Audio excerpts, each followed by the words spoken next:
Britain's economic collapse is on the horizon. But how is this even possible? The United Kingdom strode into the 2000s as a proud, advanced, and crucially united nation. It was the fourth largest economy globally, boasting a staggering GDP of $1.4 trillion. In fact, Britain seemed on track to overtake Germany as the third largest economy in the world. The kingdom appeared unstoppable, and it seemed the sun could never set on its economic empire. But fast forward to 2023, and things have taken a turn for the worse. Much worse. Rising homelessness, soaring inflation rates, millions unemployed, and an increasing dependence on government welfare schemes to make ends meet paints a bleak economic outlook. Where did it all go so terribly wrong? And if you are thinking about Brexit, then you are missing the full story. Welcome to Living History. To understand how the UK arrived at this dire state, we must go back to the roots of its economic crisis. But if you're thinking about the 2008 financial crisis, you're only halfway there.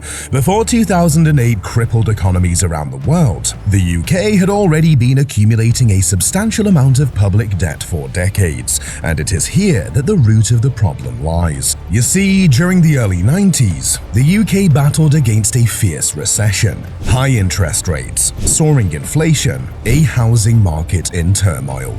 Sounds familiar, doesn't it? But this was also a time of intense borrowing, swelling the public debt. As the decade progressed under the Conservatives and later Blair's New Labour, a narrative of fiscal prudence emerged. Chancellor Gordon Brown's economy-saving golden rule epitomized this era. Borrow, but only to invest, not to spend. The economy rebounded and public debt was kept on a leash, but Labour's increased spending on health and education was a double-edged sword. It filled the cracks in social infrastructure, but also nudged up debt. Brown's golden rule was all but abandoned. And let's not forget that there was also that war in Iraq that needed to be financed, which played a big role in Labour's ousting from leadership, though it was really the economy that brought down the house. The Conservative return to power in 2010 came on the back of an unexpected nasty surprise.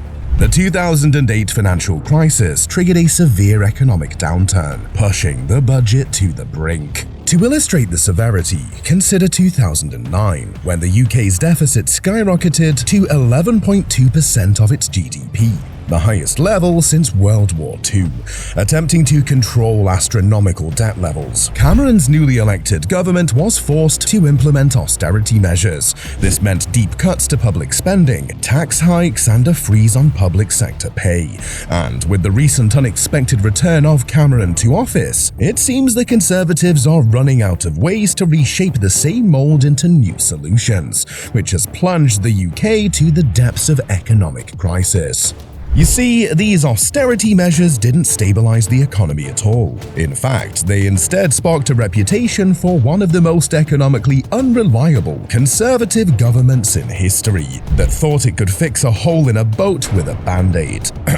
I mean, these measures backfired. Both consumers and businesses were left with minimal financial resources, which meant nobody could or wanted to buy or invest. Austerity also made it more expensive for the government to borrow money for further investments, stifling the possibility of jump-starting the economy itself. It was yet another experimentally misguided decision that meant people would suffer, echoing some of the most dire economic impacts of Thatcherism: income inequality, rising house prices, and high unemployment rates. It would seem that, when it comes to economic policies, the UK is doomed to repeat its mistakes. In reality, the UK's post-2008 budget deficits were actually so vast that it would have taken at least 2 decades of austerity to reduce the deficit to a sustainable level. Whether or not this was achievable will never be known, as the COVID-19 pandemic wreaked further havoc. To keep the economy afloat and provide welfare schemes, the government had to borrow even more money at higher costs, exacerbating an already perilous situation. So, from Labour to Conservative, and between 2001 to 2021, the UK's budget went from a surplus of around 1% to a deficit of 15%. But what does that actually look like? Put it this way, it's the difference between a fully packed fridge with a little bit extra stored up in the freezer and an empty fridge that doesn't even have electricity to be turned on, which for the British public is consequently a situation many now find themselves in. But this is just the beginning in our grim tale of the UK struggle against an economically Victorian revival, or demise. While the deficit fell to 5.4% this year, concerns around the sustainability of the UK's fiscal policies have risen. The UK was once a manufacturing powerhouse. Millions worked in factories, producing high-quality goods recognized worldwide, including cars, steel, and textiles. However, many of these industries have shuttered or relocated to other countries including China, India, the US, and of course the EU. The UK's manufacturing sector has shrunk a dramatic 20% since 2008, surpassing declines experienced by any other G7 country. This rapid deindustrialization, a further unwelcome nod to Thatcher's legacy, has axed around 3 million manufacturing jobs in the UK since 1997. In turn, this has further reduced demand in the UK's economy, lowering the government's tax collection base. For the industries that remain in the UK, things continue to get worse. Grappling with significant challenges, the UK's productivity lags behind the G7 average by 17%. This means British companies struggle to compete internationally, losing their place in global markets. What's more, Britain is forced to import more than it exports. The result, a weaker British pound, making imports more expensive and exports cheaper, discouraging businesses from staying in the UK. The nation is caught in a self-destructive cycle from which it struggles to escape. Of course, when we talk about trade, we also need to talk about the elephant in the room, which is, of course, Brexit. No matter if you were for it or against it, the fact is that it is another critical factor contributing to Britain's current economic crisis. Let's spot the difference.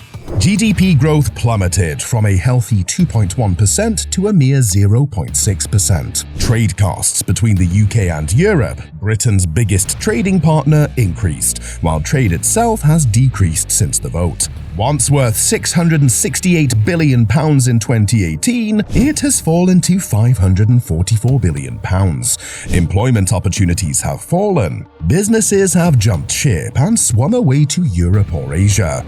It's also worth remembering that immediately after Brexit, the COVID-19 pandemic struck, making it challenging to assess the full impact. But what can be assessed is the direct outcome for the public: high national debt, low investment, high business costs, recession, austerity measures, falling exports, deindustrialization, job cuts, rising house prices. And suddenly, you have the perfect recipe for an impossible way of life, also known as the cost of living crisis.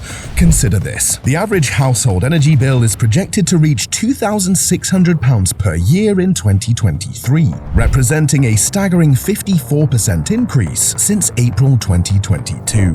On top of that, food inflation in the UK hit a historic high of 9.8% in August 2023, the highest in over 40 years. And let's not forget that the average house price in the UK now stands at £420,000, a 9% increase in house prices from the previous year. This means that for most people, housing affordability is a distant dream.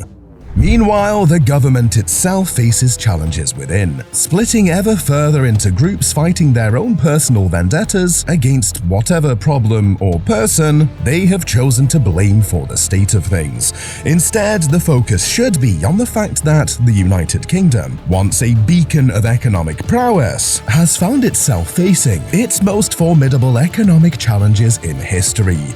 Whether and how the UK can overcome these obstacles is a question that only time will answer. The British Empire, where once the sun never set, now faces a future where the sun might finally set. To find out more about the challenges faced by other G7 countries such as Canada, check out our next video, linked here. See you there.